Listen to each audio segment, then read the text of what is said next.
In this video, I just want to go through some common mistakes I find students will often make in part one of the IELTS speaking test. Very often, what I do on this channel is upload sample answers for part one of the test to show you what an ideal answer in this part of the test looks like. To show you the kind of answers that, Band 9 level students would be giving, or at least somewhere between Band 7 and Band 9. And it's showing you these ideal answers so you can try to give kind of similar styled answers yourself. Not so you can copy these answers, but so you can use them to help you with your own answers that you give in this part of the test. But I think it would be useful now to show you some of the things that maybe lower level students do in this part of the test that you should really avoid doing. And these are some things that are really common that I find students will often be doing, and it will be holding them back from getting higher scores. And of course, really this is only for part one of the test here. I'm not going to cover part two and part three in this video. We can think about that in the future. But some of these mistakes could apply to those other parts of the test too. So let's get down to it and go through a few of these common mistakes, and well, hopefully it's going to help you to improve the way you answer questions in this part of the test.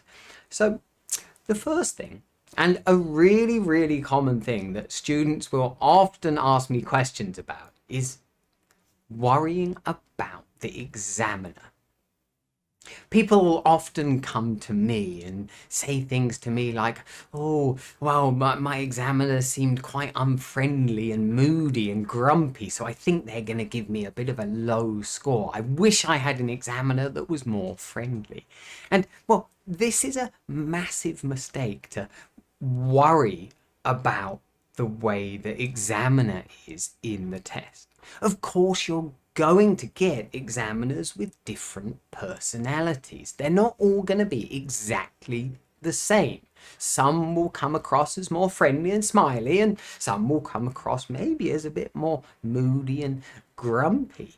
But really, what you've got to remember is they're all using the same criteria to give you your score. In fact, of course, the test is recorded, and that recording will go to another examiner so that they can check your score, that the score the examiner in the test room with you gave you is the correct score for you.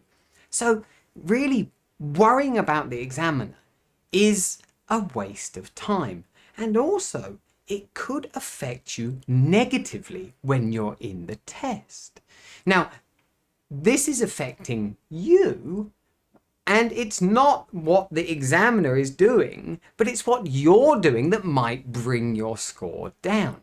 If you are spending time thinking about the examiner and that they're not friendly and they're moody, it might change your responses. You might kind of be less responsive and speak less because you feel like they're grumpy and moody and they're going to give you a lower score. So you don't want to let your perception, your idea of the examiner affect the way you're speaking, because the way you're speaking, yes, that can affect your score. But it's not really the examiner's fault. It's your fault for letting the examiner affect your performance. Now, of course, it would be great if every examiner was really friendly and smiley and encouraging you to speak more, but that's just not the case, right? So you've got to deal with the situation that you get in the IELTS speaking test and speak as well as you can. And remember to not worry about the way the examiner is in the test. That's not what's going to affect your score. Your performance is what is going to affect your band score.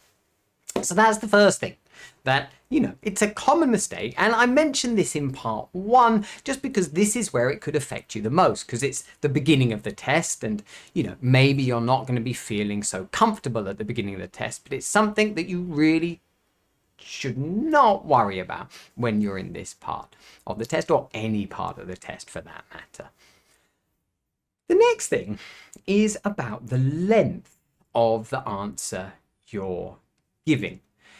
And this is a mistake that students will often make. It's either one or the other. It's either giving answers that are too short or giving answers that are too long.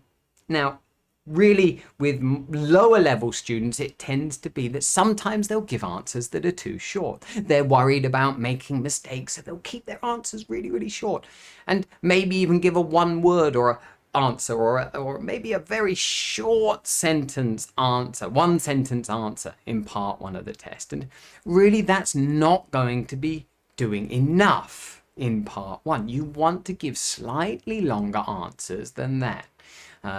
Now, one thing that the examiner will do, if you give answers that are very short, they'll ask follow-up questions or prompt you to speak a bit more.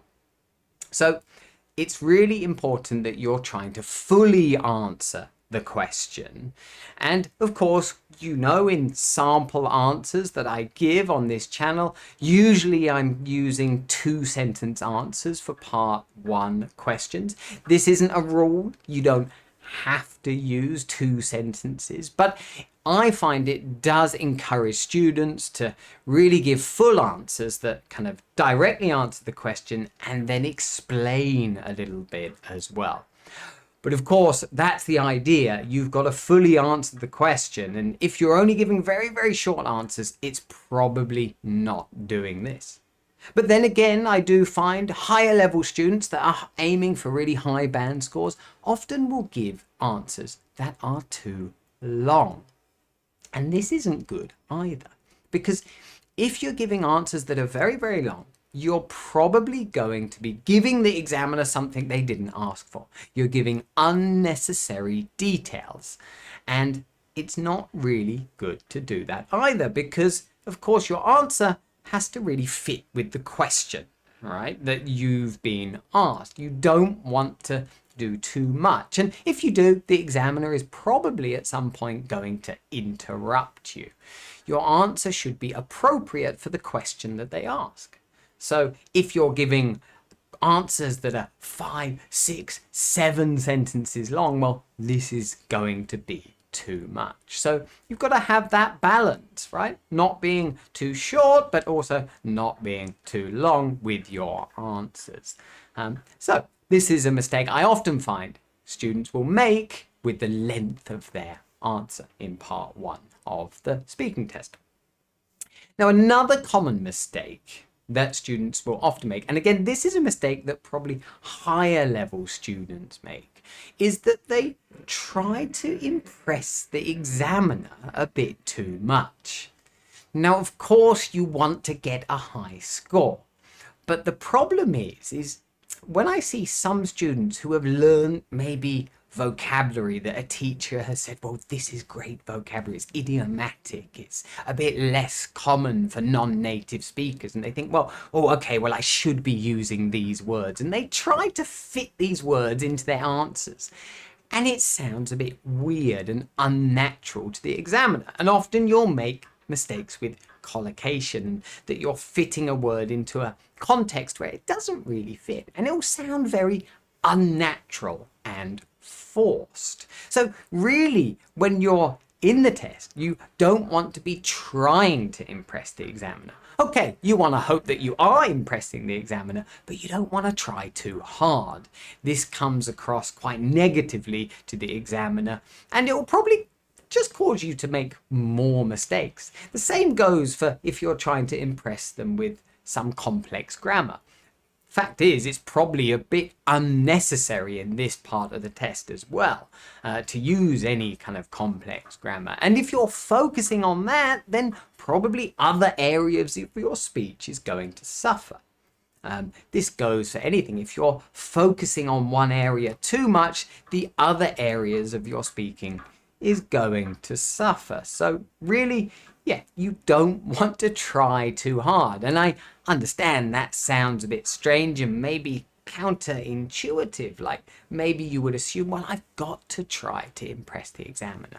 But particularly in part one, really you don't want to be trying too hard. You want to be speaking naturally and, hoping that you are impressing the examiner from your natural spoken English. So that's the third thing I often think that students will make mistakes with is, well, yeah, trying too hard basically in part one. Now, the last thing I want to talk about that students, again, will often make mistakes with is trying to memorize answers. And generally, this is a mistake that kind of lower level students will make because they're worried they're going to kind of not impress the examiner enough, so they're trying to memorize their answers before they go into the test. Now, this is a massive mistake because, well, first of all, the examiner is going to see straight through it.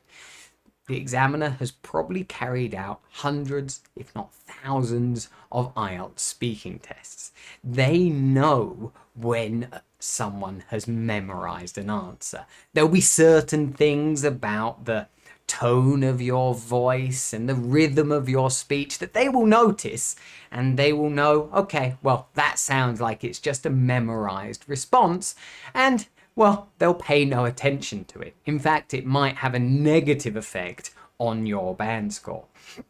And often what they'll do after that is ask you a question that they think, well, this person answering would not expect. They'll bring in a new topic or ask a follow-up question that maybe, well, you haven't prepared a memorized answer for, and you'll probably get a bit stuck, and then they'll hear your natural spoken English, and you'll be getting a more fair score. But memorizing answers is really kind of a big mistake that students will try to do, and I'm hoping that no one does that with my sample answers that I put up on this channel, because they're there to really help to show you what a good answer is, what a good approach is to answering these IELTS questions. It's not there for you to just memorize and give those answers when you're in the test. Remember, the questions they ask you, particularly in part one, are about you. So your answers should also be specific to you and your past experience, your present, your future. It's all about you. The best way to answer these questions in part one is, well, naturally, using your natural spoken English and trying to maintain fluency and not worrying too much about, the examiner or giving really long, impressive answers or trying to use certain vocabulary. That's probably just going to have a negative effect on your final band score. So hopefully this has helped you to see the mistakes that many students make in this part of the test so you can avoid making those common mistakes. If it has been useful, then do remember to click the like button, and if you haven't already, remember to click the subscribe button so you don't miss out on any similar videos in the future.